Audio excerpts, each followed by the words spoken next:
চলে যাচ্ছি? হ্যাঁ স্যার। কি করবি বল? এই সাহেব করে সবাই জানে তোর কোনো দোষ নাই, কিন্তু প্রধানের সামনে কেউ মুখ খুলবে না। হাই তুই দোষ না করেও দোষী। কোথায় যাবি কিছু ভাবলি? কাঁদিস না, সব হবে। এই নে ধর, এটা তো ট্রান্সফার সার্টিফিকেট। নবগ্রামে আমার মামার বাড়ি, তুই আমার মামার বাড়ি যা। কিন্তু স্যার। কোনো কিন্তু না, আমি ফোন করেছিলাম, সব কথা হয়ে গেছে। ওখান থেকে তুই পড়াশোনা কমপ্লিট করবি। আসছি বোন, ভালোভাবে যায়েন।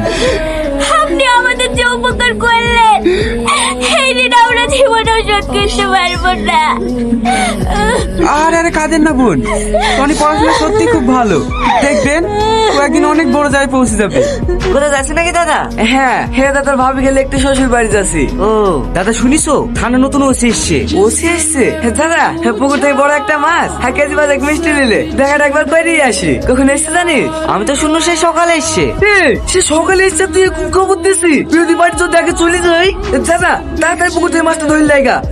আমি না অন্য কেউ পারছি মিষ্টি লাইনতে। ঠিক আছে দাদা। ওগো লোকাল থেকে লাখ পয়সা টাকা ব্যাগ দাও দিনে। আছেন স্যার? কোথায় আছে রে? ভিতরে আছে। দাঁড়ান দাঁড়ান দাঁড়ান, এখন যাই না, ভিতরে রিয়াজ দাদা আছে। সবাই এসে ঢুকে পড়েছে। আমি কি করবো বলো? আমি করবো মাত্রই তোমাকে এসে বলেছি। আসছি স্যার। আসুন। হ্যাঁ, আপনি তো আমাদের থানা নতুন এসেছেন।